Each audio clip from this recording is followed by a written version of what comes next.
Então vamos lá, Mateus capítulo 11, a partir do verso 2. O texto diz assim: quando João, no cárcere, ouviu falar das obras de Cristo, mandou que seus discípulos fossem perguntar: você é aquele que estava para vir ou devemos esperar outro? Então Jesus lhes respondeu: voltem e anunciem a João o que estão ouvindo e vendo. Os cegos vêm, os coxos andam, os leprosos são purificados, os surdos ouvem e os mortos são ressuscitados, e aos pobres está sendo pregado o Evangelho. E bem-aventurado é aquele que não achar em mim motivo de tropeço. Verso 7. Quando os discípulos de João foram embora, Jesus começou a dizer ao povo a respeito de João: o que vocês foram ver no deserto? Um caniço agitado pelo vento? O que vocês foram ver? Um homem vestido de roupas finas? Os que vestem roupas finas moram nos palácios reais. Sim, o que foram ver? Um profeta? Sim, eu lhes digo, e muito mais do que um profeta. Esse é aquele de quem está escrito: eis que eu envio adiante de você o meu mensageiro, que preparará o caminho diante de você.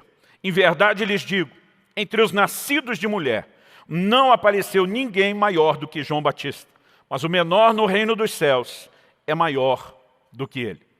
Enquanto lia esse texto a respeito de João Batista, algo chamou a minha atenção. Em primeiro lugar, foi a fraqueza, a limitação, que a gente poderia chamar aqui da humanidade de João Batista. O mesmo João que um dia aponta para Jesus anunciando: esse é o Cristo, agora está numa verdadeira crise de fé ou de incredulidade. Ele manda, o Evangelho de Lucas diz lá no capítulo 7, no verso 18, que ele mandou 2 discípulos. Os discípulos vieram contar a João tudo que Jesus estava operando. Lucas 7, 17 nos mostra que a notícia do que Jesus fazia se espalhou não só por toda a Judéia, mas por toda aquela região. A notícia chega à prisão de João. Acredita-se que ele estava na fortaleza de Maqueiros. E nesse momento, ele manda que 2 desses discípulos que vão levar as notícias perguntem a Jesus: você é mesmo aquele que havia de vir?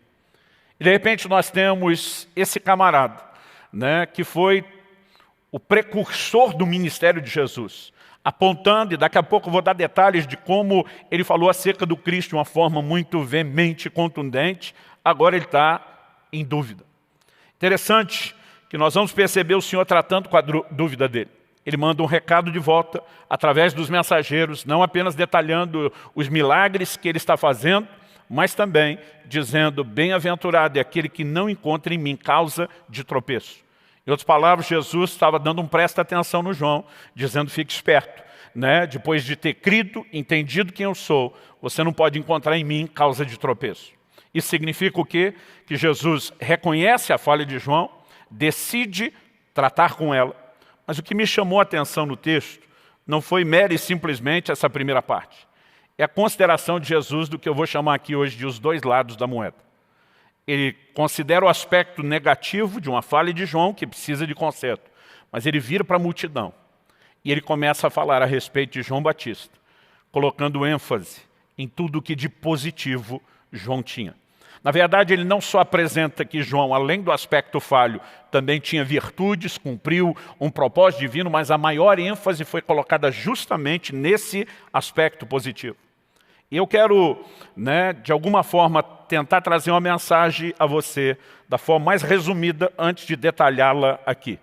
A ênfase, o resumo, a resenha do que eu quero apresentar aqui hoje é que nossos erros precisam ser reconhecidos, até porque, sem ser reconhecidos, eles não serão tratados, mas eles não precisam, nem devem, nos definir. Jesus vira para a multidão e diz: deixa eu dizer para vocês quem é João. Ele acabou de ver a falha de João, ele não vai tocar no assunto da falha.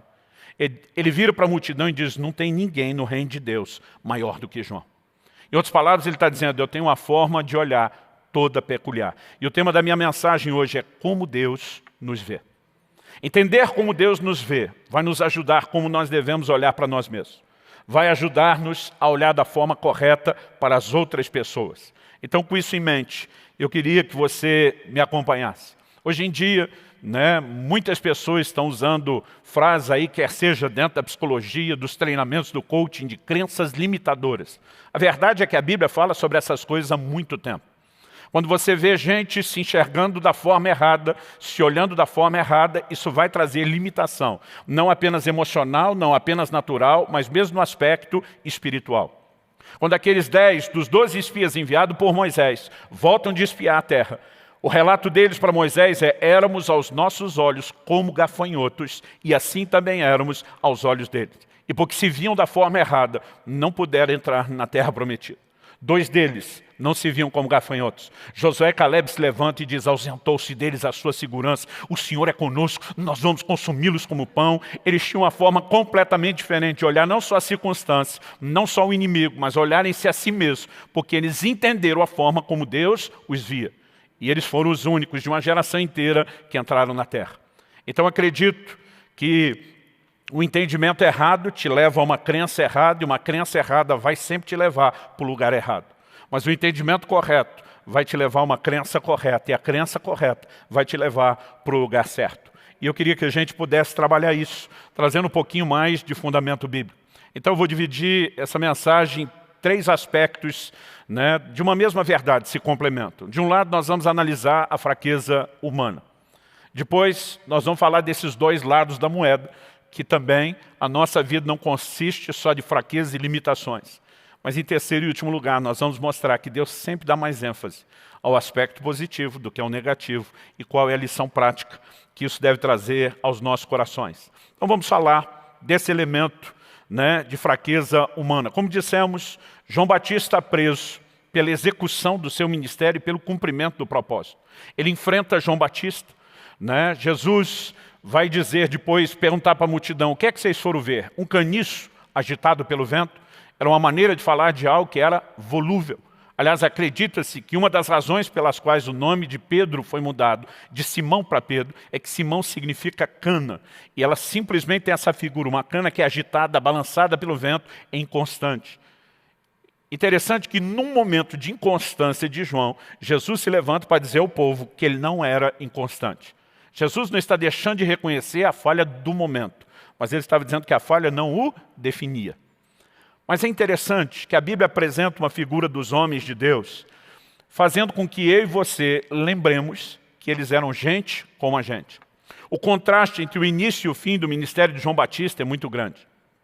Talvez você não lembre de todos os detalhes de como foi que ele anuncia a vinda do Messias. O Evangelho de João é quem mais provê detalhes em relação a essa mensagem de João Batista, o precursor de Cristo.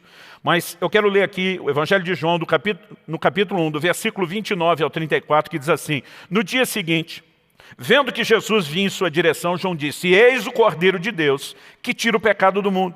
Este é aquele a respeito de quem eu falava quando disse: depois de mim vem um homem que é mais importante do que eu, porque já existia antes de mim. Eu mesmo não o conhecia, mas vim batizando com água, a fim de que ele fosse manifestado a Israel.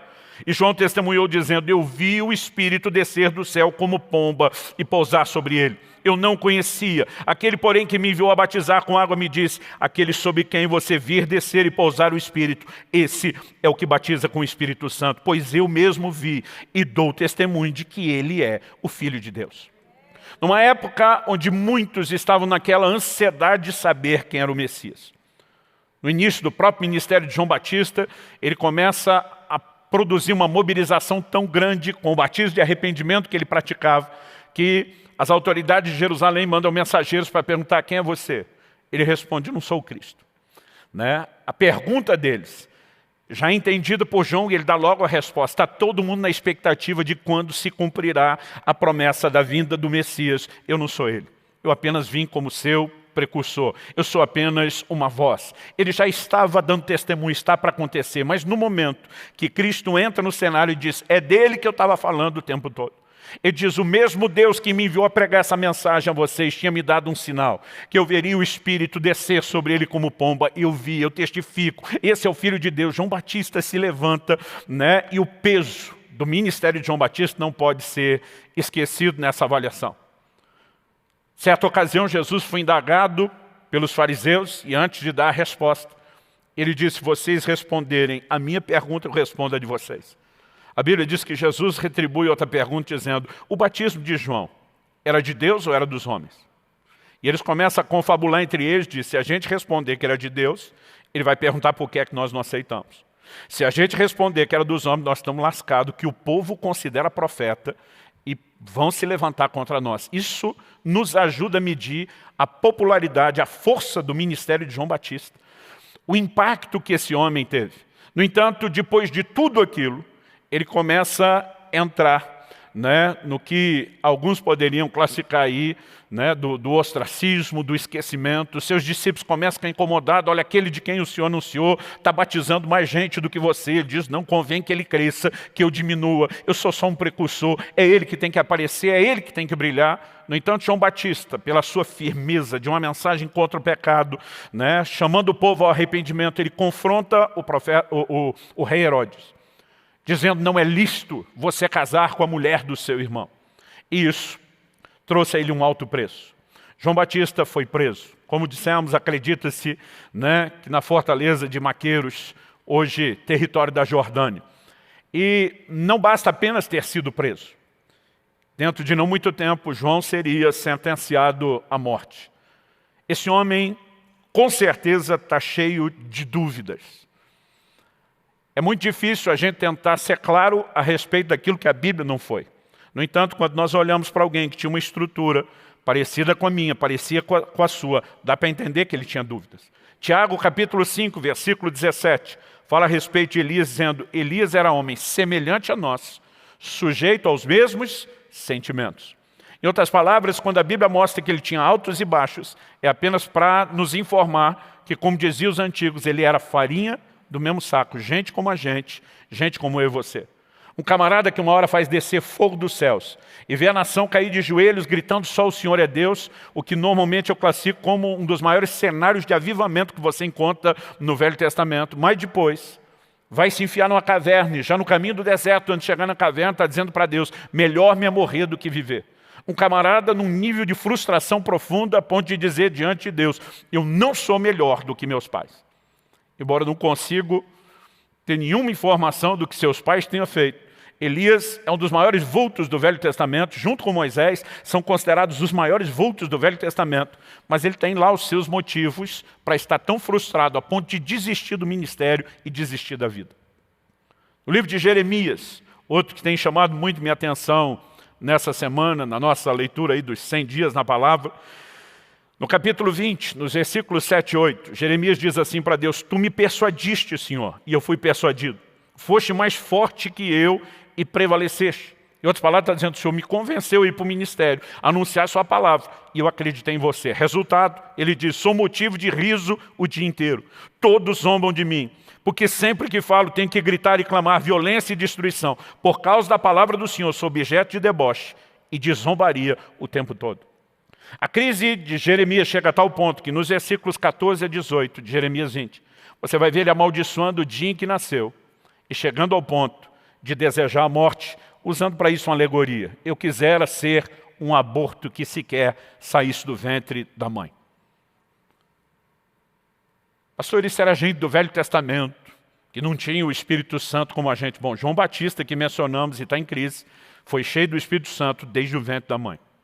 O apóstolo Paulo, um homem cheio do Espírito Santo, nascido de novo, diz em 2 Coríntios, capítulo 1, versículo 8, não queremos, irmãos, que vocês ignorem a natureza das tribulações que nos sobrevieram quando nós estivemos na Ásia. Ele diz a ponto de desesperar da própria vida. Um gigante da fé como aquele, dizer, eu desesperei da própria vida. Isso significa o quê?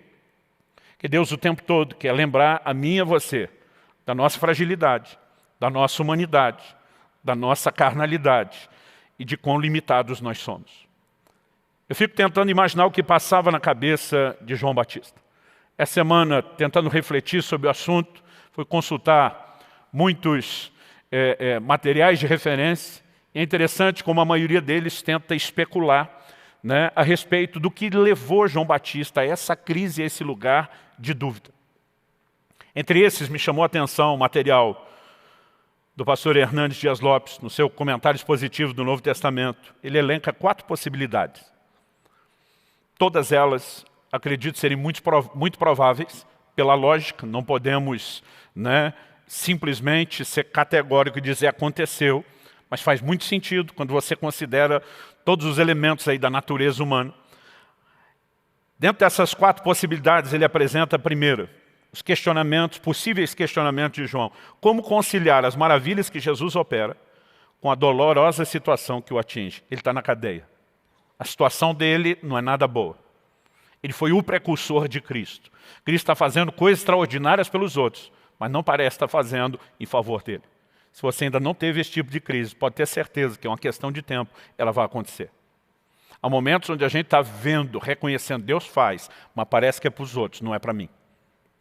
A segunda coisa que ele destaca é como conciliar o silêncio de Jesus com a urgente necessidade do seu precursor. Mesmo deixando de lado que Jesus ou Deus não tem intervido de uma forma direta, Jesus não parece ter se levantado em sua defesa, não parece ter falado a respeito de nada em relação ao assunto, e de alguma forma existe alguma coisa incomodando João. Eu estou aqui esquecido. Outra possibilidade, como conciliar a não intervenção de Jesus com a mensagem de juízo que ele anunciara sobre o Messias. Ele tem nas suas mãos a pá. Ele vai separar a palha, ele vai queimar em fogo inextinguível. Em quarto e último lugar, ele diz, a dúvida de João é alimentada não pelo calabouço, mas por expectativas não correspondidas. A maioria das pessoas não esperava no Messias um Salvador espiritual. Esperava um Salvador natural. Havia promessas sobre os impérios mundiais. Deus antecipa a Babilônia, o reinado dos Medo-Persas, a Grécia de Alexandre o Grande, o reinado de Roma, antes deles terem estabelecidos. O Senhor mostra na visão de Daniel 2, daquela estátua com a qual Nabucodonosor sonhou, que haveriam 4 impérios. Mas nos dias do 4º império haveria uma intervenção. A Bíblia diz que uma pedra cortada sem auxílio de mãos atinge a estátua nos pés. Cada mudança de metal, a cabeça de ouro, o peito e os braços de prata, o ventre de bronze, depois as pernas e os pés de ferro. Cada mudança de metal na estátua indicava uma mudança de reino. Como a pedra atingia a estátua nos pés, acreditava-se que o Messias viria nos dias do 4º império. Eles estão vivendo os dias do 4º império. A ansiedade sobre a manifestação do Messias, ela é visível, em relação a todo mundo. A própria mensagem de Jesus, ele se levanta dizendo, o tempo está cumprido e é chegado o reino de Deus. É nesse ambiente de expectativas que todo mundo está imaginando, ele vai destronar os romanos. Eles não apenas imaginavam que o Messias os libertaria do jugo desses impérios, mas eles acreditariam que eles assumiriam esse lugar de reinado. É por isso que você vai ver os discípulos dizendo para Jesus, quando o Senhor se assentar no trono da sua glória, eles não estavam pensando num trono espiritual. Tiago e João têm a ajuda de sua mãe, que vai interceder para Jesus. Permite que meus filhos se assentem, um à sua direita, outro à sua esquerda. O que ela estava dizendo? Deixa um ser ministro da fazenda, o outro do planejamento. Deixa a faca e o queijo na mão da família. E de alguma forma Jesus não fez nenhum movimento nesse sentido. Não está estabelecendo o nível de juízo que eles esperam. E há dúvidas por expectativas não correspondidas. Interessante que Lucas capítulo 7 nos dá um detalhe específico que Mateus não especifica. Diz que quando os mensageiros chegam com a pergunta, é você mesmo, ou temos que esperar outros? Jesus vai, cura os enfermos, e depois de os curar, ele volta e diz, agora vão contar para João o que vocês viram. Até então nós sabemos que as notícias do que Jesus está fazendo estão correndo por aí e chegaram em João. Tudo começou com João ouvindo sobre os milagres. Mas agora Jesus opera os milagres na frente desses 2 discípulos. E diz, volte contar para ele. Volte anunciar para ele que os cegos vêm, os coxos andam, os leprosos são purificados, os surdos ouvem, os mortos são ressuscitados e aos pobres está sendo pregado o Evangelho. Todos esses também eram sinais ligados às profecias a respeito do Messias. É como se Jesus estivesse tentando ajustar o foco e dizendo, você não viu aquela outra parte que estava esperando, mas essa que também foi anunciada e prometida já está se cumprindo. E é nesse momento que Jesus presta atenção em João, através de seus discípulos. E bem-aventurado é aquele que não se escandaliza, que não acha em mim causa ou motivo de tropeço. Nesse momento nós temos um desenho da fragilidade de João, que faz com que eu e você lembremos da nossa. Mas o ponto interessante é que, embora Jesus não possa ignorar isso, ele não vai enxergar só isso. Quando os discípulos saem, Alguns acreditam que Jesus vai falar de João daquele jeito depois para justificar uma exposição de João causada pelos próprios discípulos. Eu, particularmente, não creio que toda a conversa de Jesus era feita em público. Eu, particularmente, acredito que eles fizeram uma pergunta. Jesus opera milagre. Jesus volta para eles, responde a pergunta e diz, vai para João. Quando eles vão embora, agora Jesus se vira para a multidão. E a minha leitura sobre esse episódio é, deixa eu falar para vocês quem é João. Versículo 7 diz que foi depois que eles foram embora. Então ele começa a dizer, o que é que vocês saíram a ver? Um caniço agitado pelo vento, alguém constante? Jesus diz, não. A primeira afirmação de Jesus me parece ser, o que eu vi nesse momento, no comportamento de João, não faz com que eu defina.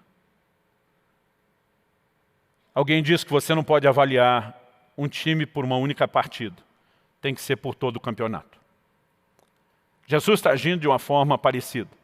Um time pode ter jogado muito bem uma partida e jogar ruim todo o restante do campeonato. Ou o contrário, ele pode ter jogado muito mal a partida e ter um alto desempenho, uma alta performance no restante do campeonato. Então, normalmente, a gente diz, você não vai avaliar o time por uma partida. Naquele momento, Jesus está dizendo mais ou menos o seguinte, eu vi a partida ruim, mas isso não define o time. Eu sei quem é esse time. E ele começa agora a trazer um destaque sobre João. Ele diz, vocês acham que ele é um profeta? Ele está num patamar superior. Dentre os nascidos de mulher, não há ninguém maior do que João Batista. Ele é o cumprimento da profecia de Isaías, de alguém que iria à minha frente. E agora Jesus começa a exaltar todas as virtudes que deveriam ser exaltadas a respeito de João Batista. Isso significa o quê? Que ele vai levar em conta os dois lados da moeda. Ele não vai ignorar as nossas falhas e limitações. Até porque, se ele não as reconhece, se ele não botar o dedo na ferida, se não nos ajudar a enxergar, nós não podemos ser tratados e não iremos crescer, não haverá aperfeiçoamento. Mas, de uma maneira muito precisa, o posicionamento de Jesus é dizer, mas João não é só isso. Então, olhar para essa declaração, mesmo depois da exortação, bem-aventurado aquele que não acha em mim causa de tropeço, o que me ensina que ele não ignora nossas falhas, ele também não quer que a gente ignore. Porque, gente, não é fácil enxergar as nossas falhas. Jesus disse que a gente tem a capacidade de enxergar o cisco no olho do irmão, mas não vê a trave no nosso. Então, o nosso problema não é enxergar a falha, porque se eu vejo o cisco no olho do meu irmão de longe, um errozinho à distância, significa que o meu problema não é ver erro, o meu problema é enxergar os meus. Salmo 19, 12 tem uma oração, e nela o salmista diz, quem pode discernir os seus próprios erros? Ele chega ao ponto de orar para Deus, purifica-me tudo os que me são ocultos. Ele está dizendo, eu não dou conta de enxergar todas as minhas mancadas. E até por isso, de vez em quando, Deus precisa permitir que essa nossa limitação e essas fraquezas venham à tona. Se elas não vierem à tona, se elas não surgirem, se a gente não for confrontado por elas, não haverá crescimento, não haverá tratamento. Eu me lembro de 26 anos atrás, uma mensagem que eu ouvi do pastor Francisco. Estávamos iniciando um trabalho lá em Guarapuava. Ele estava conosco, era uma reunião pequena, dentro de uma casa. Enchemos de gente em tudo quanto é cômodo que desse para ouvi-lo, mas era uma reunião menor.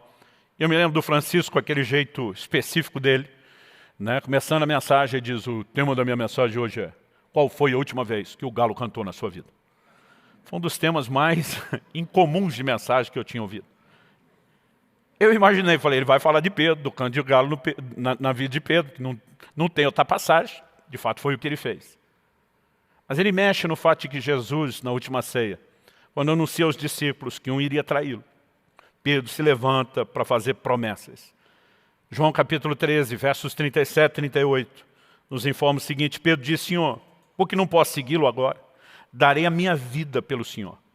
Jesus respondeu, você dará a sua vida por mim? E verdade, em verdade lhe digo, antes que o galo cante 3 vezes, você me negará.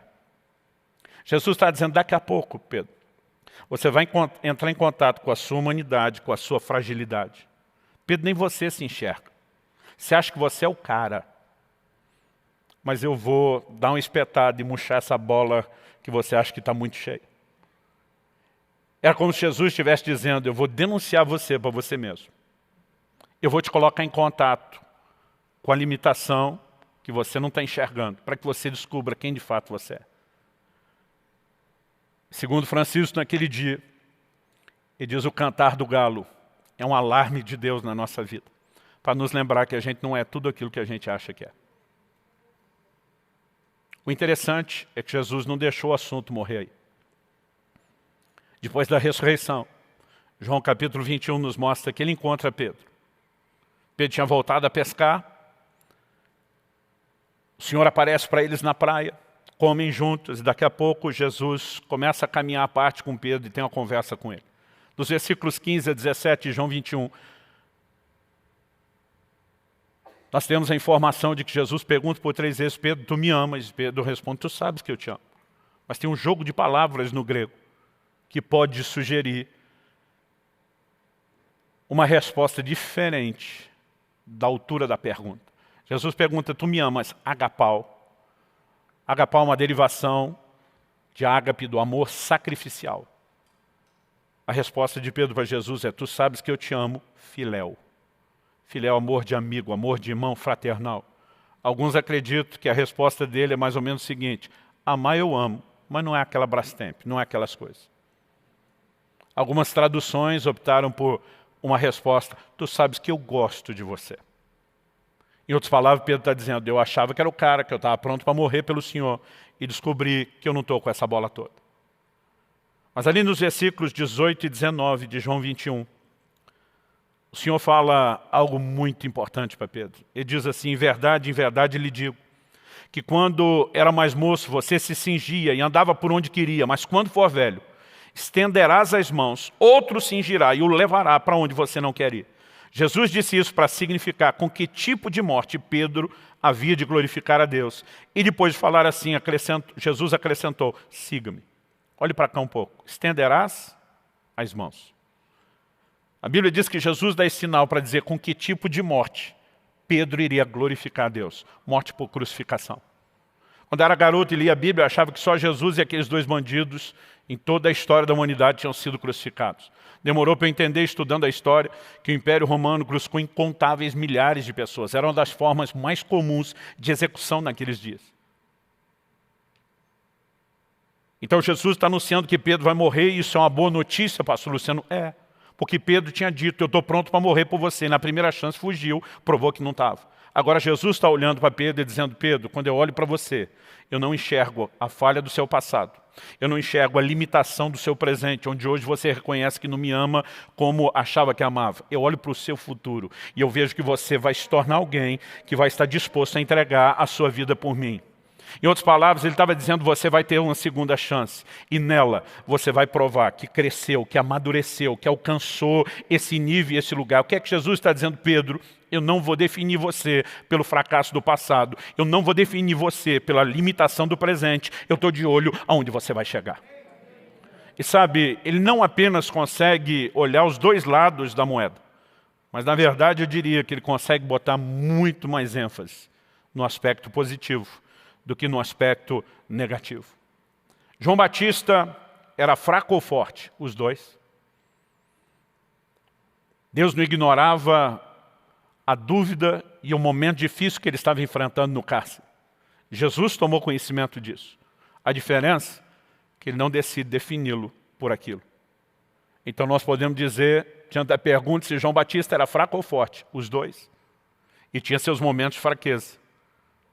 Mas ele também tinha os seus momentos de força. E Jesus não só está olhando e dizendo: esse camarada tem as 2 coisas. A maior ênfase é colocada no aspecto positivo. Isso vai nos levar ao nosso terceiro ponto. O primeiro é reconhecer a fragilidade dele. O segundo é entender que Deus olha os 2 lados da moeda. Ele não vê só o aspecto negativo. Mas mais do que só dizer, ele olha as 2 coisas. Eu quero, em terceiro e último lugar, destacar onde a ênfase maior é colocada. E eu quero te dizer que isso não diz respeito só à forma como Deus olha para pessoas. E obviamente, se Ele nos olha dessa forma, Ele tem uma expectativa de que eu e você possamos seguir o seu padrão. Mas Ele também nos orienta a trabalhar assim em relação às circunstâncias. Quando se fala do Evangelho, você não vai encontrar lugar nenhum na Bíblia Deus né, de alguma forma maquiando as coisas e tentando apresentar um evangelho como se fosse só alegria, sem nenhum tipo de problema. Em João 16, 33, Jesus claramente diz, no mundo tereis aflições. Ele está dizendo, vocês vão enfrentar uns apertos. Mas ele diz, mas tenham bom ânimo. Senhor, é para ter bom ânimo por causa das aflições? Não, não é por causa, é apesar delas. Vai ter aflições, mas a vida cristã não é definida só por aflições. E vocês não podem colocar o foco só no aspecto negativo. Em Romanos 8, 18, Paulo diz, eu tenho por certo que as aflições desse tempo presente não podem se comparar com a glória que em nós há de ser manifesta. Então a Bíblia não ignora a realidade das aflições, mas o tempo todo ela está dizendo, não dê moral demais para elas. Não supervalorize. E 2 Coríntios 4, no versículo 17, Paulo diz, porque a leve e momentânea tribulação. Ele começa usando esse termo, leve e momentânea tribulação. Não pode se comparar com o eterno peso de glória. Então pega essa ideia leve de um lado, pesado do outro. E você vai entender que Paulo está apresentando aqui uma figura, uma alegoria da balança romana. Aqueles dois pratos que precisavam se equilibrar. Aliás, a gente fala da balança romana, mas quando era garoto e ia com a mamãe à feira, ainda havia esse tipo de balança. Não só dos pratos, mas muitas vezes aquele peso padrão sendo definido e depois o que se comprava, fosse cereal, algum legume, né, sendo colocado até que se equilibrasse. O que ele está dizendo é que tribulação é leve, mas a glória tem peso. Ele está dizendo que quando você bota as duas coisas na balança, a glória pesa muito mais. Em outras palavras, ele está dizendo, nós não vamos fingir que não tem tribulação, mas nós não vamos dar muito valor. Ela nunca terá o mesmo peso que a glória. Então o mesmo Deus que trata dessa maneira com as circunstâncias, Ele trata comigo e com você, e com aquilo que eu e você poderíamos chamar dos aspectos negativos e positivos da nossa vida. Jesus coloca ênfase no todo da vida de João Batista, não naquele momento de dúvida. Interessante que se a gente falar só de João Batista, a gente não poderia estabelecer ou definir aqui uma doutrina. A Bíblia diz que é por boca de 2 ou 3 testemunhas se estabelecem toda a questão. É por isso que a gente sempre precisa de mais textos para dar respaldo a qualquer afirmação. Mas vamos olhar, por exemplo, para a vida de Davi. Muitas páginas da Bíblia foram dedicadas à vida de Davi, sem contar os salmos e os escritos do próprio Davi. A Bíblia não ignora, não esconde o pecado de Davi. A maioria de nós fala do pecado de Davi apenas como se fosse o adultério com Batseba. O adultério foi só o começo de algo que ganhou contornos bem mais horrendos do que o adultério inicial. A maioria de nós esquece a execução de Urias, o homicídio praticado. Mas sabe o que é interessante? Apesar da Bíblia não esconder isso e apresentar essa história, a ênfase a respeito de Davi nunca é colocada no seu pecado. 1 Reis, capítulo 15, verso 5, diz assim, porque Davi fez o que era reto aos olhos do Senhor, e não se desviou em nada daquilo que o Senhor lhe havia ordenado em todos os dias da sua vida, a não ser, no caso de Urias, o Eteu. Na hora de resumir a vida de Davi depois da sua morte, a Bíblia não está dizendo, pois é, era aquele malandro, aquele adúltero e homicida. Sabe como Deus retrata a vida de Davi dessa forma? Ele fez o que era reto aos olhos do Senhor. Não se desviou em nada do que o Senhor ordenou em todos os dias da sua vida, a não ser no caso de Urias. Aliás, a própria ênfase aqui é muito mais no homicídio de Urias do que só no adultério de Batseba. Deus está dizendo isso é exceção. Isso não foi a regra e o padrão de conduta.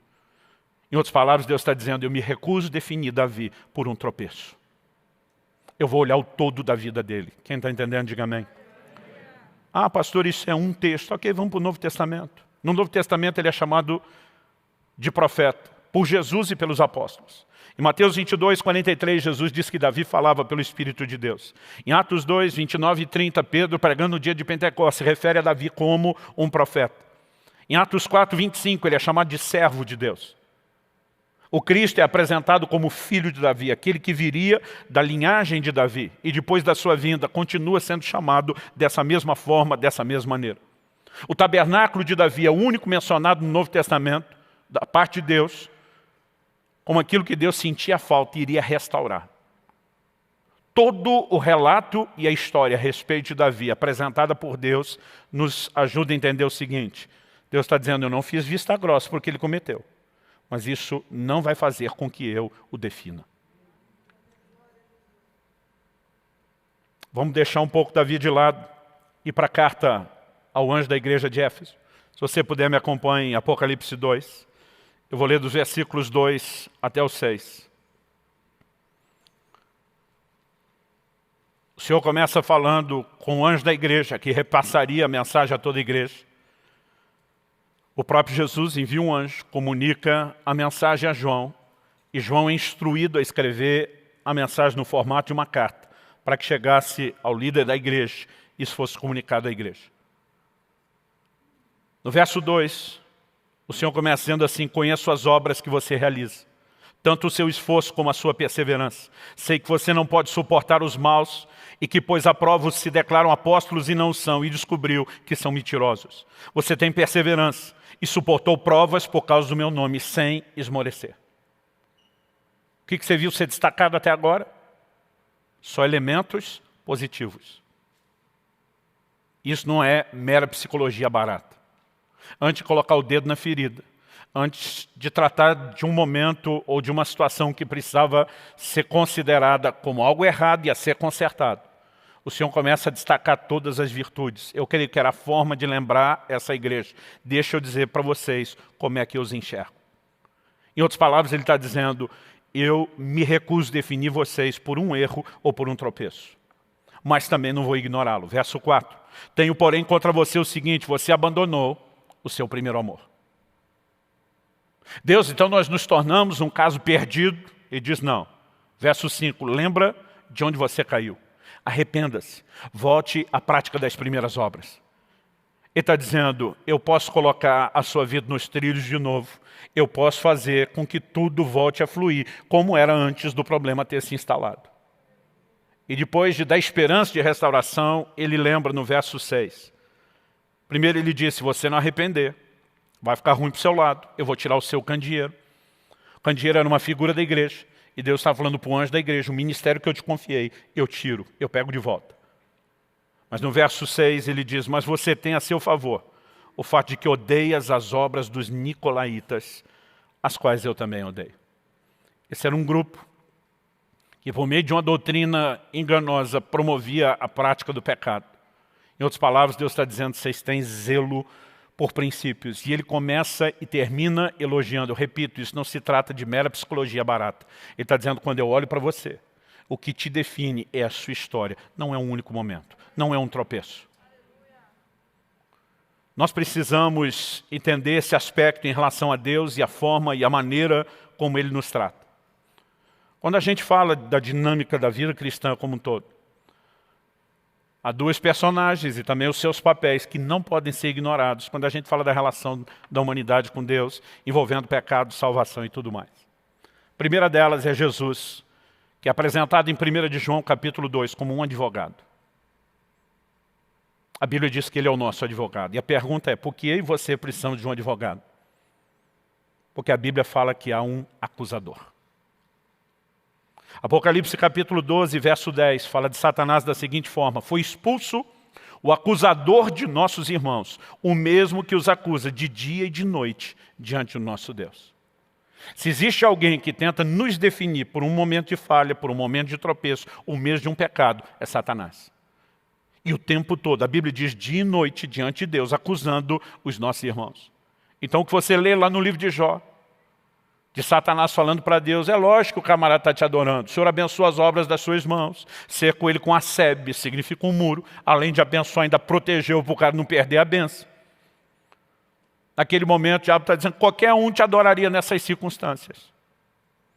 Esse é o trabalho dele. E quando eu e você vivemos só para apontar o dedo. Não estou dizendo que quando alguém erra, não deva ser corrigido, exortado, ou ter a sua atenção chamada. Mas quando a gente só enxerga isso nas pessoas, nós estamos jogando no time errado. Se há um acusador, por outro lado há um advogado. 1 de João 2, eu vou ler do versículo 1 a 3 para a gente ter a visão completa. Ele diz assim, meus filhinhos, escrevo-lhes essas coisas para que vocês não pequem. Antes dele falar do advogado, ele começa dizendo, a ideia é não pecar. E eu gosto de ler o quadro completo, porque tem alguns que querem pegar só a parte que interessa.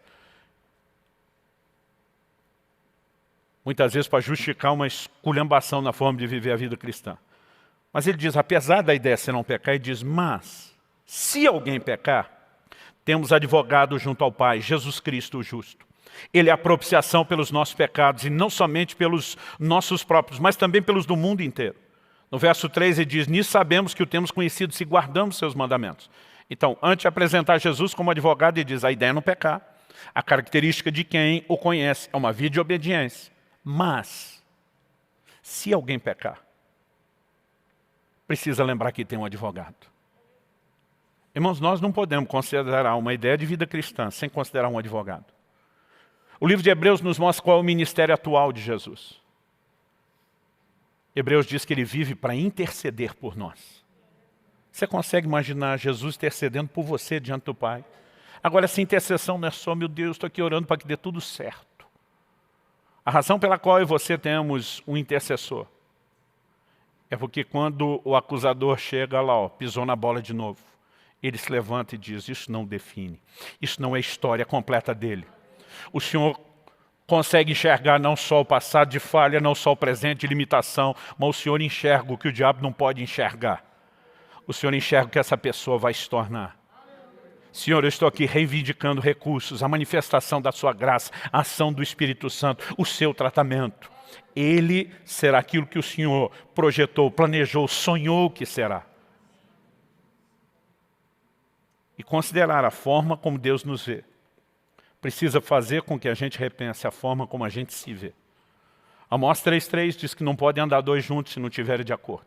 Você vai andar com Deus, tem que estar de acordo com Deus.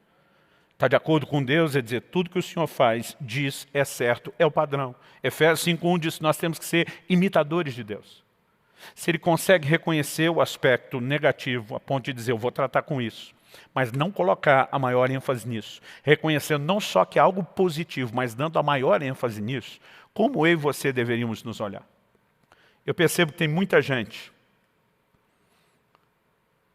e falo depois de anos de ministério pastoral, muita gente que acaba sendo paralisado em algum momento da caminhada, porque ele se permite ser definido por falhas que não são a forma como Deus o define. Vou repetir, não estou fazendo apologia a vivemos no lugar das falhas e limitações, mas é impossível sermos aperfeiçoados sem passar ou transitar nesse terreno. E eu acredito que tem muita gente que precisa parar de olhar só para as suas limitações e erros. Quando Deus olha para mim e para você, o que é que Ele vê? Eu já disse para Deus várias vezes, se eu fosse Deus, ainda bem que eu não sou. Logo no início da igreja aqui em Curitiba, um dia Deus me confrontou seriamente. Ele diz, você evita pregar a respeito de Sansão. Eu falei, o que é que eu tenho para falar de Sansão? Só para falar que não presta. Pensa no desperdício, um cara nascido e gerado para cumprir um propósito, com uma manifestação única de Deus como nenhum outro, esculhamba tudo daquele jeito. Eu sempre olhei para o Sansão, definindo ele pelo seu tropeço, pelo seu fracasso. Aquele dia o Espírito Santo disse, para que ele veio ao mundo? Fui conferir lá o livro de Juízes, e o propósito é anunciar de forma clara, ele libertará Israel da mão dos filisteus. O Senhor me disse o que aconteceu no dia da sua morte. Eu lembrava, mas fui dar uma conferida.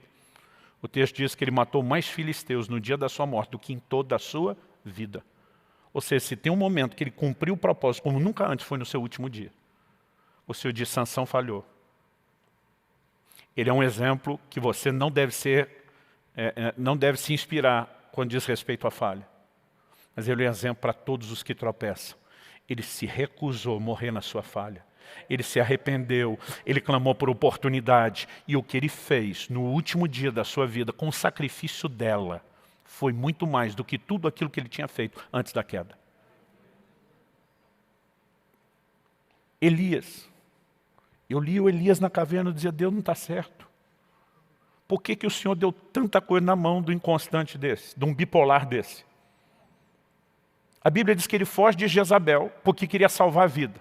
Aí depois que foge dela para salvar a vida, ele diz para Deus, melhor me morrer do que viver. Se eu sou Deus, eu digo para ele, volta lá e Jezabel resolve seu problema, ué. Você foge porque quer morrer, agora diante de mim você diz que quer morrer. Aí eu dizia para Deus, o cara desiste do ministério antes de cumprir a missão. E o Senhor leva o camarada para o céu, num redemoinho, sem passar pela morte. A questão é que Elias não pode ser definido pela desistência, lá do finzinho da sua vida, do seu ministério. E tudo que ele fez acaba sendo ignorado e esquecido num momento como esse. Hebreus capítulo 6, versículo 10. Não confunda isso com mérito, mas lembre de semeadura e ceifa e dos padrões de justiça de Deus. Hebreus 6,10 diz, Deus não é injusto para esquecer as vossas obras. Em outras palavras, ele está dizendo, eu vi o seu tropeço, vi, mas não foi só isso que eu vi. E Deus está dizendo, não vamos conversar só do passado, onde você falhou, ou só do presente, onde você vê as suas limitações. Deus está dizendo, eu estou de olho em você. Eu vejo um final de história que pode ser muito melhor do que toda a sua existência. E, gente, se Deus nos vê dessa forma, nós não temos o direito de nos enxergar diferente, muito menos olhar para os outros. Eu quero terminar em 2 Coríntios 5,16. Abra lá comigo.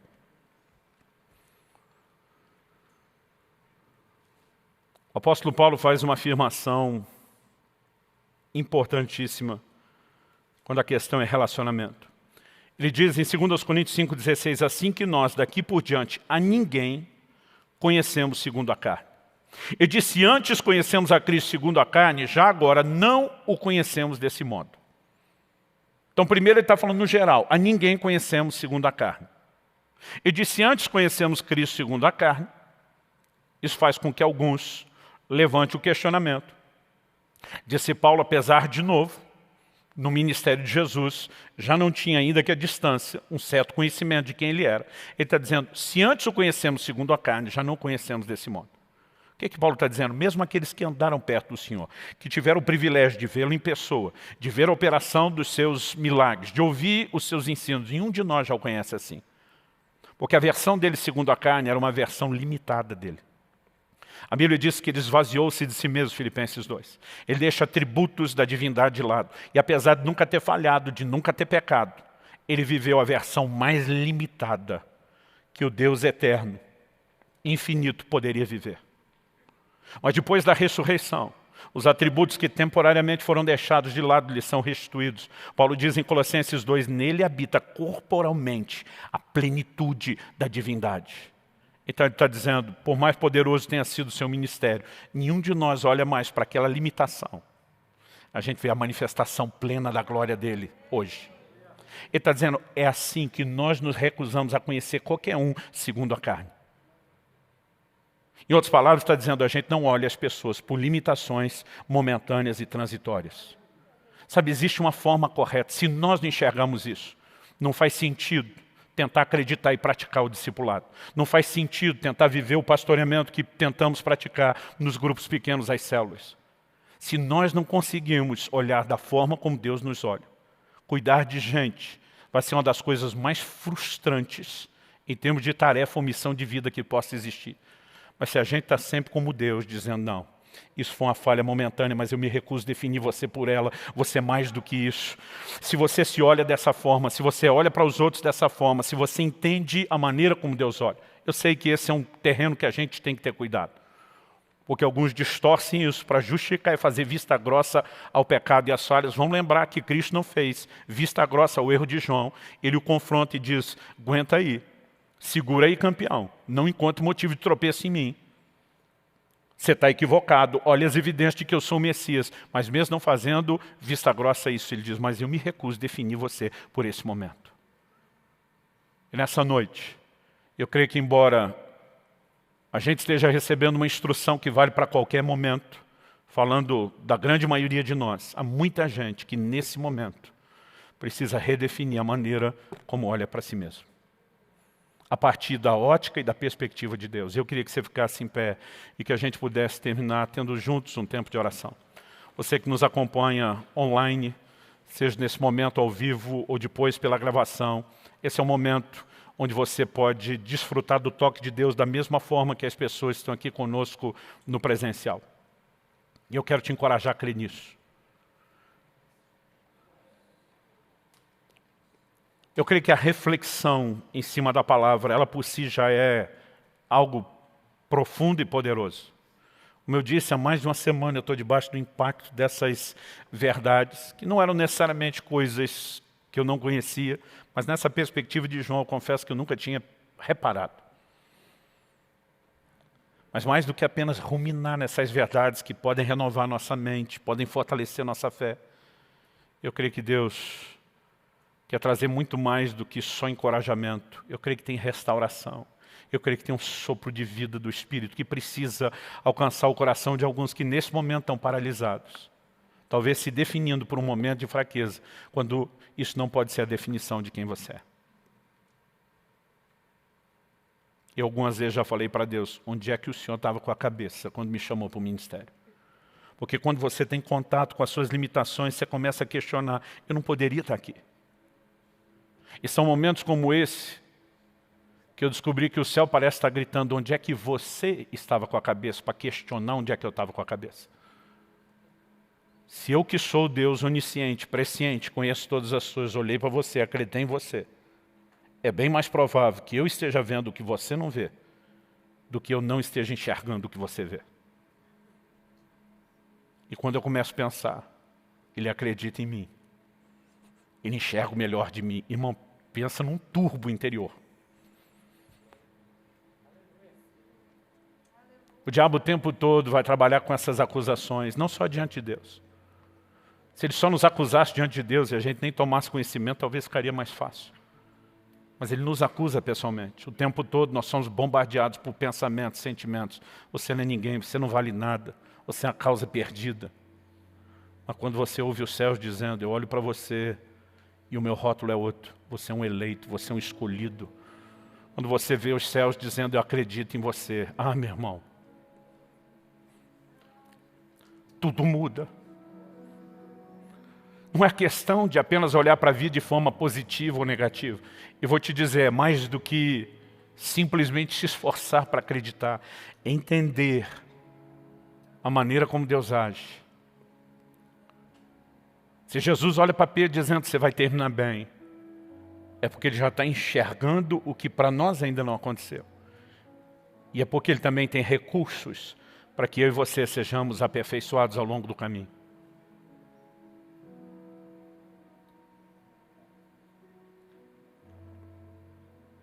Poucas coisas me emocionam tanto como quando eu entro nesse lugar, não apenas de um assentimento mental aqui, mas de revelação, de entender o quanto Deus acredita em nós. Como Ele consegue não apenas colocar o olho em algo que deveria ter mais peso, mas chamar nossa atenção para olhar da mesma forma. Como eu disse, isso não é apenas a maneira de nós nos olharmos, deveria ser a maneira de olharmos os outros, de olharmos as circunstâncias. Gente, daqui um mês e pouquinho eu vou completar 25 anos de casado.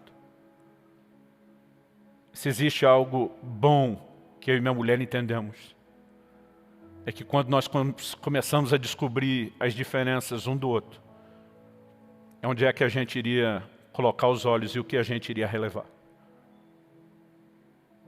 É quando você olha para alguém imperfeito, e você diz, eu recuso definir você por essa pequena imperfeição. Você é muito mais do que isso.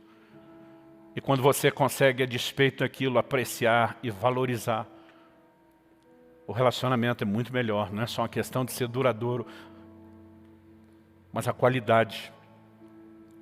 Eu acredito que isso é uma dinâmica para todos os aspectos da nossa vida. É uma lição que Deus nos ensina. Gente que se vê da forma errada, como aqueles espias se viam como gafanhotos, se paralisam, não cumprem o plano e o propósito de Deus. A razão pela qual Deus quer que a gente se veja da forma certa é para que a gente cresça. No entanto, Ele nunca vai dizer, olha, você também é só essa coisa boa. Ele vai dizer, nós vamos ter que trabalhar isso aqui, mas você é mais do que isso aí. Nós vamos trabalhar suas imperfeições e limitações, mas você é mais do que isso.